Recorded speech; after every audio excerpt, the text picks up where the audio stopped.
इतने बड़े देश में, 140 करोड़ के देश में सिर्फ 16,000 सीटें हैं IIT में। बाकी के बच्चे कहाँ जाएंगे?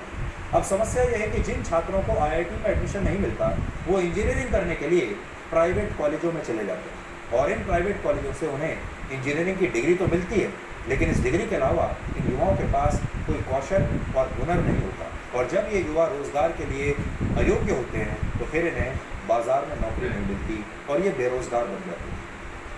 और इस दौरान कोई ये नहीं कहता कि ये तमाम युवा अयोग्य होने की वजह से घर बैठे हैं या बेरोज़गार हैं, बल्कि इसकी जगह ये कहा जाता है कि इन युवाओं की बेरोज़गारी का कारण सरकार है, और फिर इस पूरे मुद्दे को एक राजनीतिक रंग में रंग दिया जाता है। और हमारे देश के नेता, चाहे वो किसी पार्टी के हों, वो इन युवाओं का इस्तेमाल करते हैं चुनाव लड़ने के लिए, चुनाव प्रचार करने के लिए, और उन्हें लगता है कि जब वो इस तरह के मुद्दे या भाषण देंगे तो युवा उन्हें वोट दे देंगे, और फिर जब वो सत्ता में आते हैं तो फिर वो भी वही करते हैं जो पहले से होता आ रहा है। जबकि सच्चाई ये है कि भारत में जो बेरोज़गारी बढ़ रही है उसकी जड़ में वो प्राइवेट कॉलेज जो हमारे देश के युवाओं से लाखों रुपए फीस लेकर, या कई मामलों में तो करोड़ों रुपए फीस लेकर उन्हें डिग्रियां दे रहे हैं, लेकिन इन युवाओं को ऐसे कॉलेजों में वो शिक्षा नहीं मिलती जो इन्हें नौकरी के लिए योग्य बना सके। और इसके भी 3 कारण। पहला, बहुत सारे प्राइवेट कॉलेजों में नियमित क्लासेस होती ही नहीं। यहाँ पढ़ाने वाले ज़्यादातर टीचर्स बहुत क्वालिफाइड नहीं हैं, उनकी ट्रेनिंग ठीक से नहीं हुई है, और बहुत सारे प्राइवेट कॉलेजों में उन टीचर्स को नौकरी पर रखा जाता है जो भले ही खुद अनस्किल्ड हों, लेकिन वो तनख्वाह कम लेते हैं। और तीसरी वजह है हमारे देश की आबादी। आज हमारे देश के प्राइवेट कॉलेजों में भले ही कोई पढ़ाई ना होती, लेकिन छात्रों की संख्या इतनी ज़्यादा है कि इन कॉलेजों में इसके बावजूद दाखिला लेने वालों की लंबी लाइन लग जाती है, इनकी भी सारी सीटें भर जाती हैं, और ये सारे कॉलेज अपनी सीट सिर्फ बेचते हैं, और इनके लिए ये एक बिजनेस मॉडल है, खर्चा कम करना है, कमाई ज़्यादा करनी है।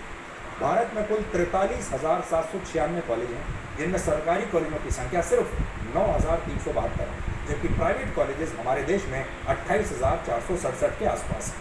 बहुत सारे प्राइवेट कॉलेजों के लिए छात्र उनके लिए सिर्फ एक क्लाइंट होते हैं, जिन्हें वो 100% प्लेसमेंट का वादा करके अपने यहाँ दाखिला दिलाते हैं।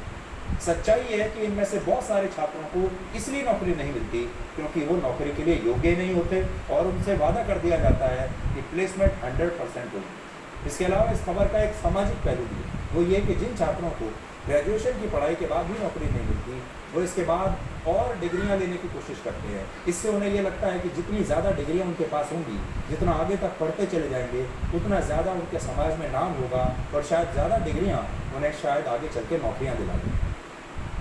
लेकिन कड़वा सच ये है कि डिग्रियों से नौकरी नहीं मिलती। इसीलिए आपने देखा होगा हमारे देश में ग्रेजुएशन किए हुए, पोस्ट ग्रेजुएशन किए हुए, यहाँ तक कि PhD किए हुए लोग भी अक्सर सरकारी विभागों में चपरासी की नौकरी के लिए आवेदन दे देते हैं। और नौकरी जो है डिग्री से नहीं बल्कि मिलती है हुनर से और कौशल से। हमारे देश के युवाओं की यही सबसे बड़ी समस्या है कि उनके पास डिग्री तो है लेकिन स्किल नहीं। हालांकि यहाँ हम एक बात स्पष्ट करना चाहते हैं कि हम ये नहीं कह रहे कि बेरोजगारी को लेकर सरकार की कोई जवाबदेही नहीं है। सरकार की पूरी